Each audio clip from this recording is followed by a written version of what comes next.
This video will contain full story spoilers for Shin Megami Tensei Nocturne and Persona 5, as well as pre-release information for Metaphor ReFantazio. About a year ago, YouTube started continually recommending me the same 90-minute video essay, "Why do you always kill gods in JRPGs?" I'd never heard of the creator, Moon Channel, and I'm not sure how many times I scrolled past it in my feed before I finally gave in and watched it. Now I'm not sure how many times I rewatched it, either in whole or in part. It's a riveting exploration of Japanese political, economic, and religious history that includes a 2-minute breakdown of Persona 5's plot as a perfect representation of its overall argument.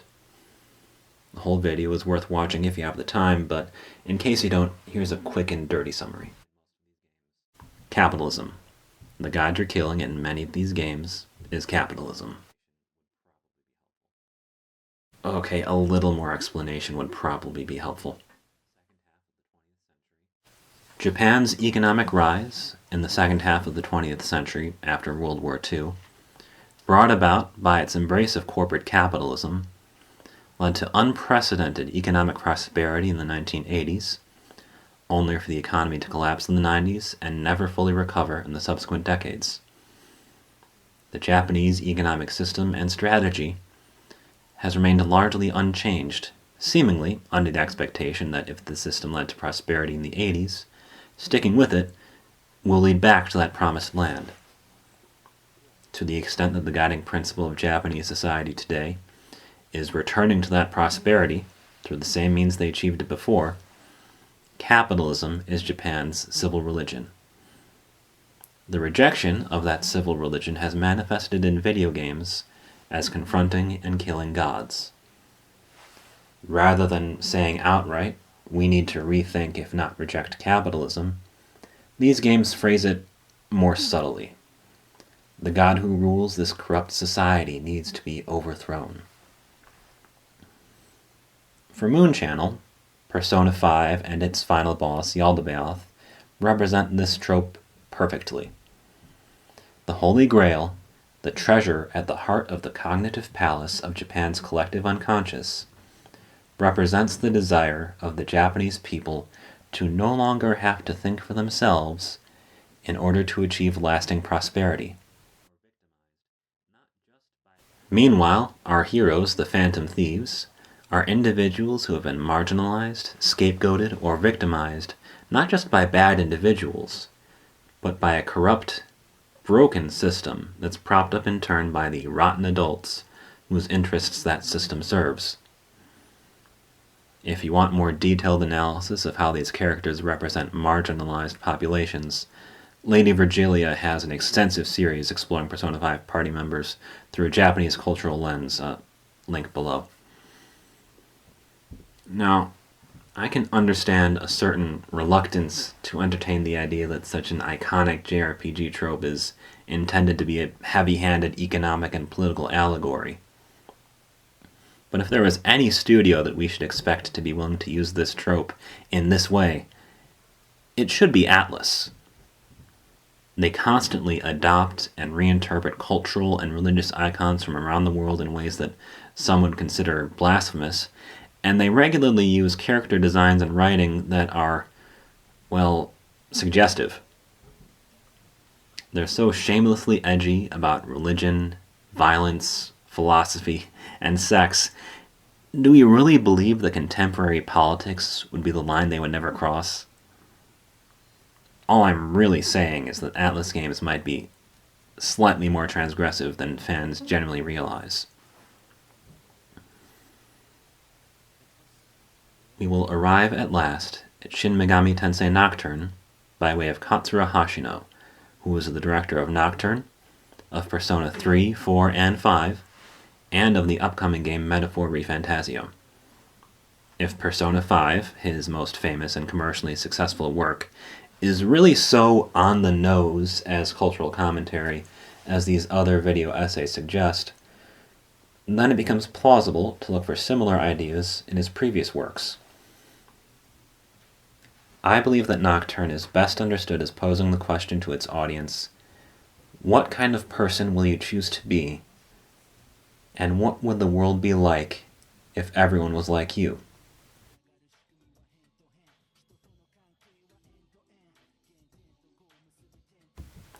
I should also note that Hashino seems to take less of a hand in the definitive editions of the games he has directed.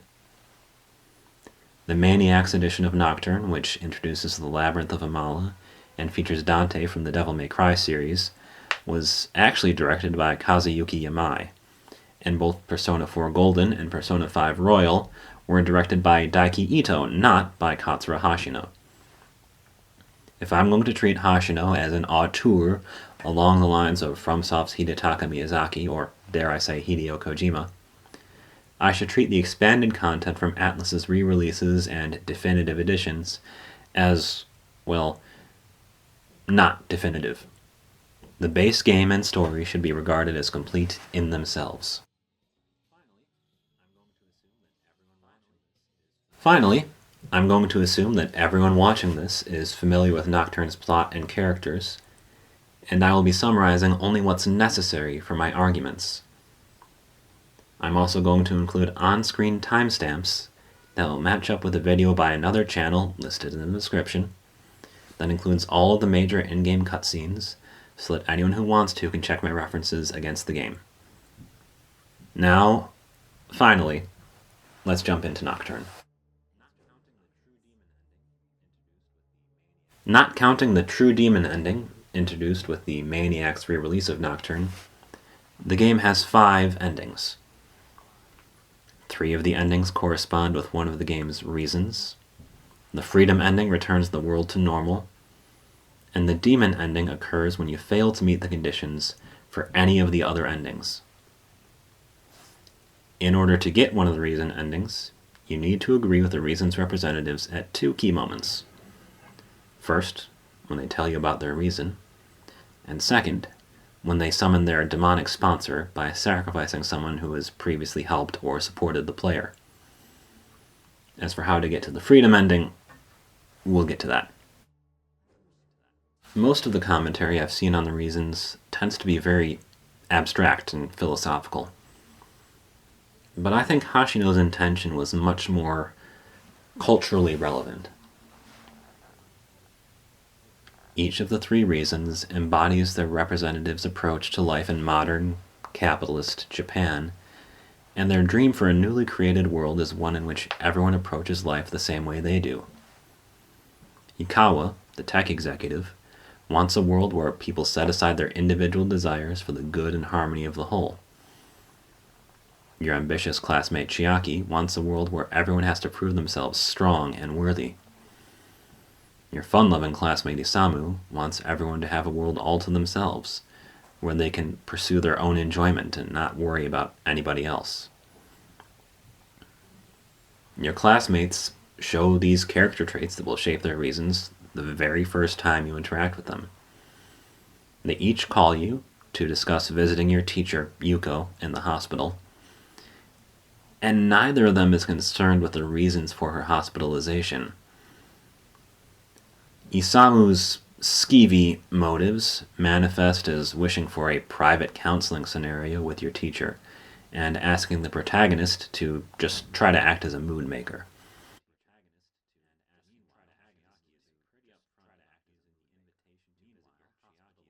Meanwhile, Chiaki is pretty upfront about using the invitation to visit your hospitalized teacher as an opportunity to ask for career advice.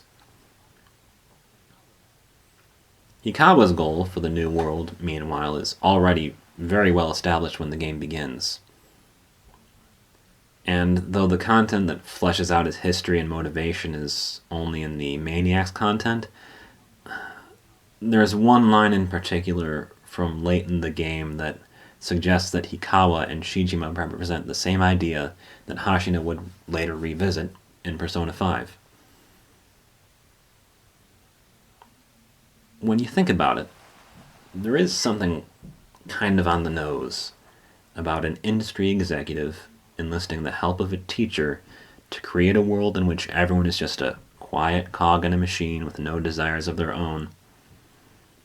And something equally on the nose about the teacher going against that plan and giving students the opportunity to choose their own fates. It's almost like the game's premise is really a... No, wait, I'm getting ahead of myself.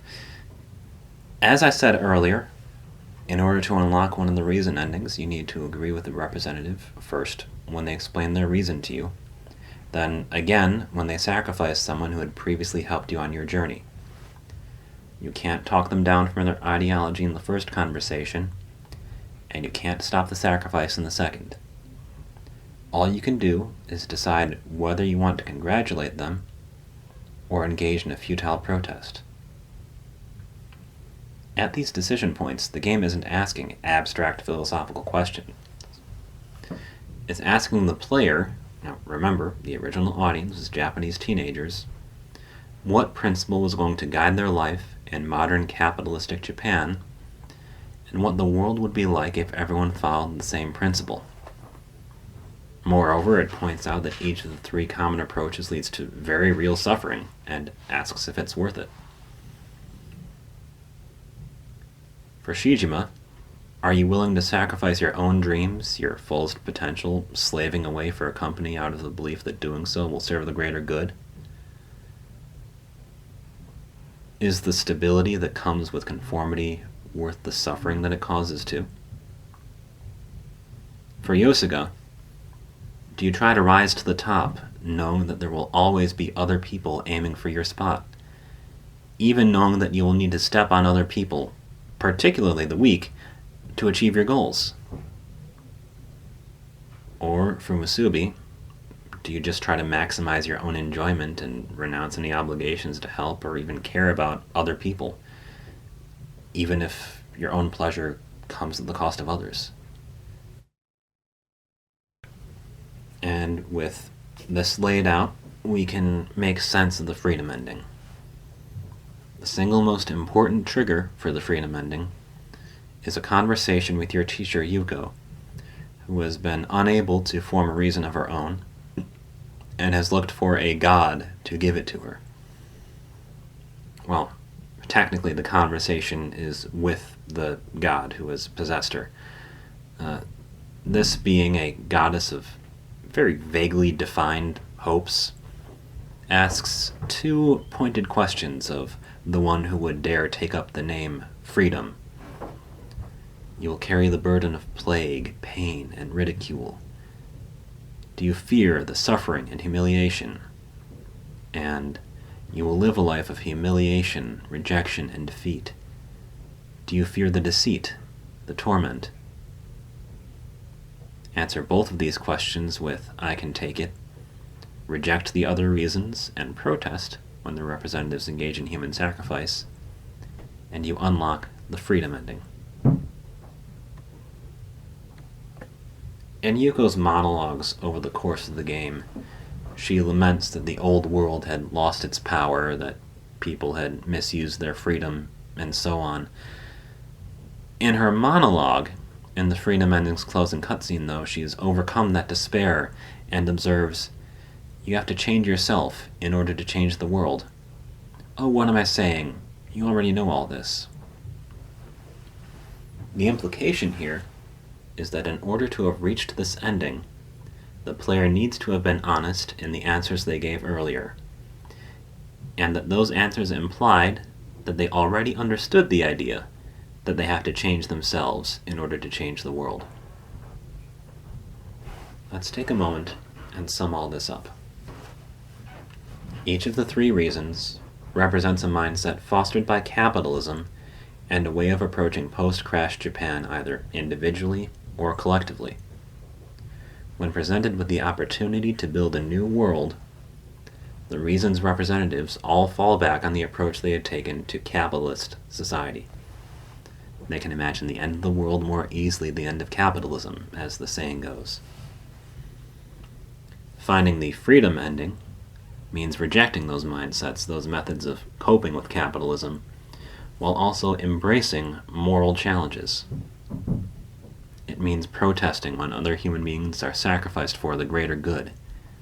It means being willing to accept suffering and humiliation for yourself, and accepting the idea that you'll be deceived by people offering false hopes. It means changing yourself before trying to change the world. And what happens if you don't have the moral strength to live up to the demands of freedom, or the dedication to take one of the other reasons? Well, you get the demon ending, in which a world without energy, without power or potential, continues listlessly and indefinitely, like a country in a perpetual economic slump. The freedom ending represents Hashino's vision for Japan. In finding a way to live that is not defined by capitalist mindsets and motivations, they will be able to envision a new world and start to bring it about. And I think it's fair to say that the idea of changing yourself is explored at length and in depth in the Persona games he would go on to direct.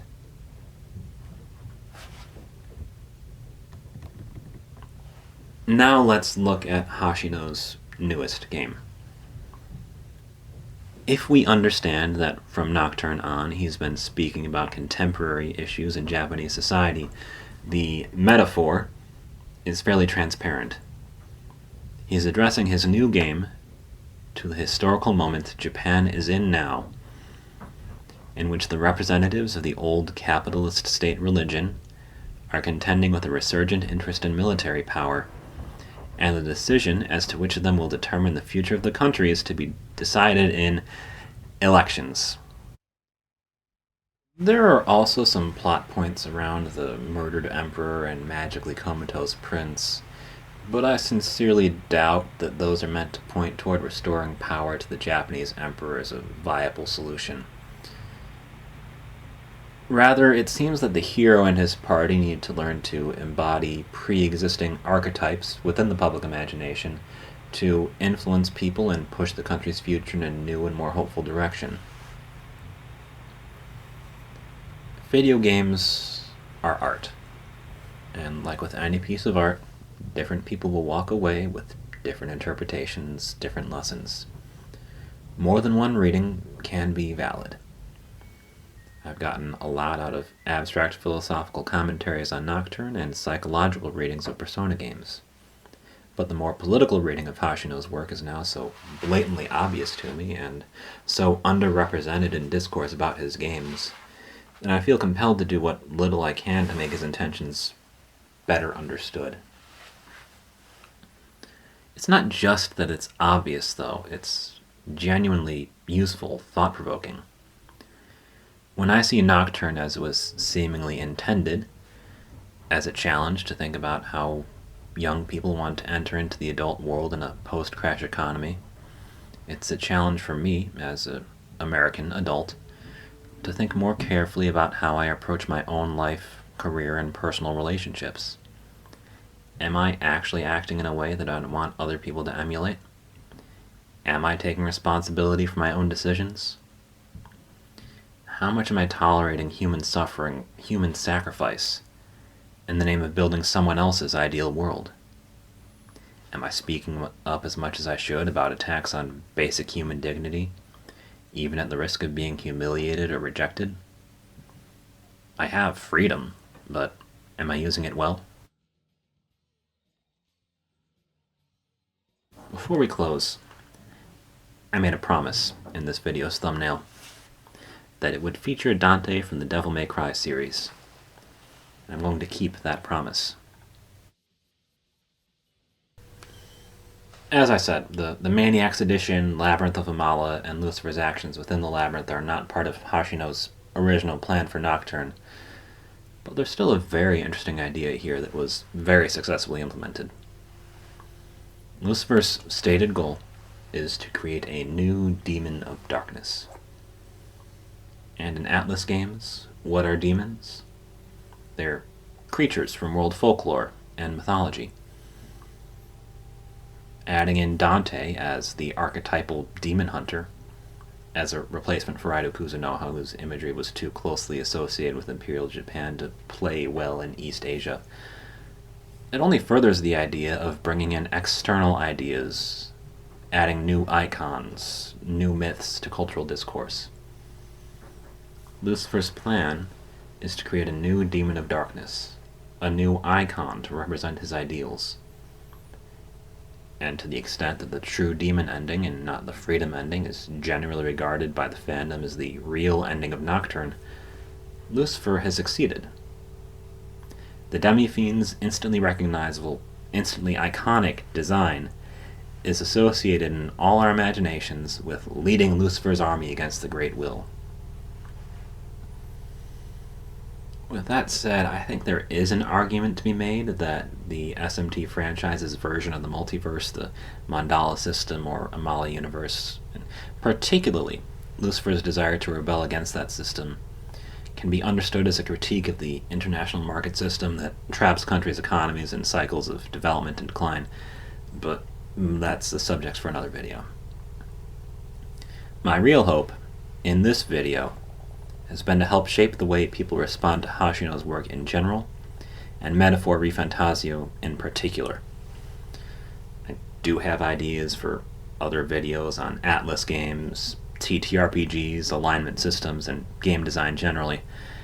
If you've gotten this far into the video and want to see more, then subscribe, leave a comment, do some part of that YouTube engagement thing to show me you like what I'm doing, and I'll start putting aside money to pay my video editor for another project.